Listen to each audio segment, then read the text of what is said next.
बिरसा मुंडा ने 25 साल की छोटी सी उम्र में देश को आज़ादी दिलाने के लिए जो काम किया था, वो सूत्र दिया था कि भी ये जो जय जोहार का नारा है, भारत देश हमारा, ये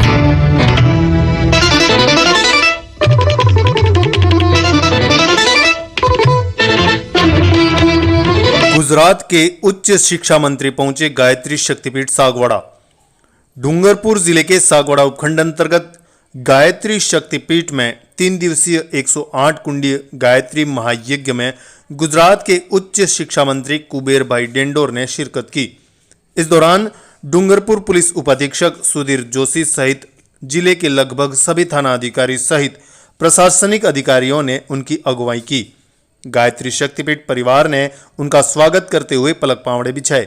इस दौरान उच्च शिक्षा मंत्री ने गुजरात, राजस्थान और मध्य प्रदेश की सीमा पर लगे मानगढ़ धाम को लेकर क्या कहा, सुनिए। मानगढ़ धाम है साहब, वो दोनों ही स्टेट का एक तरह से कॉमन एक बहुत बड़ा तीर्थ स्थल है, तीर्थ स्थल के रूप में विकसित हो रहा है। और सुना है कि गुजरात सरकार उस पर ज़्यादा काम कर रही है, तो उसका आगे के जो प्रोजेक्ट है और अब तक जो काम हुआ है उसके बारे में थोड़ा सा बताइए। मानगढ़ आदिवासी समाज का आस्था का केंद्र है।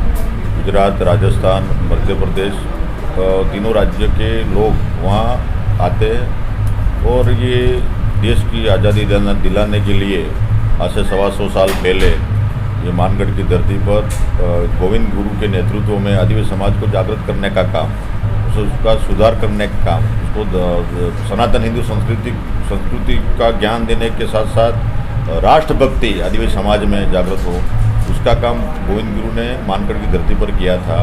उसका हिस्ट्री आप सब जानते हैं, लेकिन उसका जलियांवाला बाग जो का हत्याकांड हुआ था, इसमें 379 लोग इसमें शहीद हुए थे। फिर भी हिस्ट्री में उसको पढ़ाया गया, लेकिन आदिवासी समाज में पूरे देश में ये जो मानगढ़ का कांड हो, इसमें 1507 लोग शहीद हुए थे। जिससे आगे बढ़कर अरवली कंदराव में आते हैं तो पाल धड़वाल का है, मोतीलाल तेजावत के नेतृत्व में आदिवासी समाज ने देश को आज़ादी दिलाने के लिए जो काम किया था, इसमें भी 1200 लोग इसमें शहीद हुए थे। तो 1922 में 17 नवंबर 1913 में मानगढ़ का हत्याकांड हुआ था। और ये हम झारखंड तक चले जाएं हम तो वहाँ ये जो बिरसा मुंडा ने 25 साल की छोटी सी उम्र में देश को आज़ादी दिलाने के लिए जो काम किया था, वो सूत्र दिया था कि भी ये जो जय जोहार का नारा है, भारत देश हमारा, ये सूत्र देकर अंग्रेज़ों को यहाँ से अपने देश जाने का सूत्र उस समय दिया था। तो आज हमारे मोदी साहब ये आज़ादी का अमृत महोत्सव मना रहे हैं, 75 साल हम मना रहे हैं। तो आज़ादी के अमृत महोत्सव में हम जैसे हमारे जो स्वातंत्र सेनानी उसको भी हम याद करते हैं, और साथ साथ ये जो मानगढ़ का डेवलपमेंट है, जिन्होंने देश को आज़ादी दिलाने में जो काम सहयोग दिया है, उसकी याद में हम गुजरात गवर्नमेंट की ओर से और हमारे राष्ट्रीय नेतृत्व की ओर से और सम्मान्य मोदी साहब की ओर से, और मोदी साहब का तो विजन और मिशन रहा है, वो उन्होंने तो ये 30/7/2012 में मानगढ़ की धरती पर पांव रखकर ये गोविंद गुरु की याद में आदिवासी समाज की अस्मिता को उजागर करने का काम मानगढ़ की धरती पर आके किया था। और गोविंद गुरु स्मृतिवन बना के 12,000 वृक्ष वहाँ पौधे लगाए थे। अभी वहाँ हरियाली है, तो उसको आगे बढ़ाने हेतु हमने प्रवासन में उसको रखा है। तो आने वाले समय में उसका डेवलपमेंट हो, राम झूला और लक्ष्मण झूला जैसा जो पुल है वहाँ हरिद्वार ऋषिकेश में वैसा पुल यहाँ बने, तो प्रवासी आएंगे। यहाँ हमारा ट्राइबल एरिया है राजस्थान, गुजरात और मध्य प्रदेश में, तो दूसरा जो उद्योग आने वाले नहीं है। तो ये प्रवासी जब आएंगे तो आदिवासी लोग हैं, उनको भी रोजगार मिलेगा। सर, तो राष्ट्रीय शहीद स्मारक के रूप में इसको एक दर्जा देने के लिए भी हम सोच रहे हैं इसमें जो tribal fighter freedom national memoriam बने। हमारी तो ये मांग है, ये पूरे देश का ये जो है ट्राइबल मेमोरियम बने वहाँ फाइटर फ्रीडम का, गोविंद गुरु के नाम से बने। ये हमने सेंट्रल गवर्नमेंट को भी, हमारे मोदी साहब को भी हमने उसका एक प्रोजेक्ट बना के दिया है। तो आने वाले समय में अगर ये हो सके तो मोदी साहब करेंगे, और सभी गवर्नमेंट मिलकर, गुजरात, राजस्थान, मध्य प्रदेश सब मिलकर, ये आदिवासी समाज का आस्था का केंद्र है, ठीक है। और राजस्थान का हिस्सा है, गुजरात का, वो अलग बात है, लेकिन सब मिलकर समन्वय करके सभी राज्य के लोग वहाँ के ये मत्था टेक के मन्नत मानते हैं, गोविंद गुरु पे आस्था रखते हैं।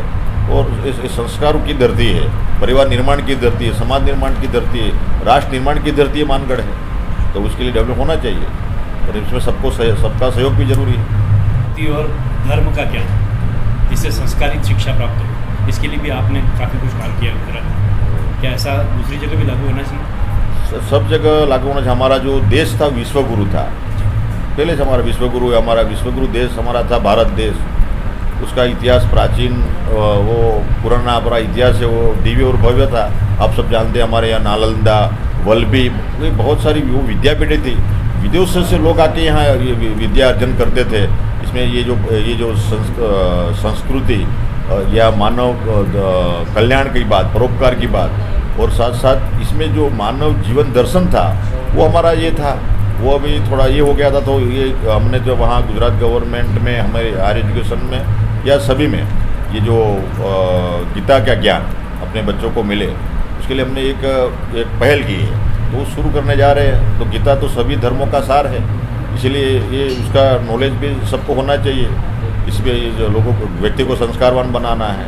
ये दोनों व्यक्ति को जो संवाद है वो मनुष्य जीवन के लिए संवाद है। और साथ साथ ये अभी तक सभी जगह ये अंग्रेजों ने रखे, गीता सब कोर्ट में चलती है, तो गीता का उपयोग कोर्ट में करते हैं हम। गीता की सौगंध खाकर प्रतिज्ञा करते हम बात करते हैं, तो कोर्ट से बाहर लाने का काम गुजरात गवर्नमेंट ने किया। सागवाड़ा लाइव न्यूज, जी हाँ, लेटेस्ट खबर पाने के लिए चैनल को सब्सक्राइब कीजिए, वीडियो को लाइक कीजिए और शेयर कीजिए। धन्यवाद।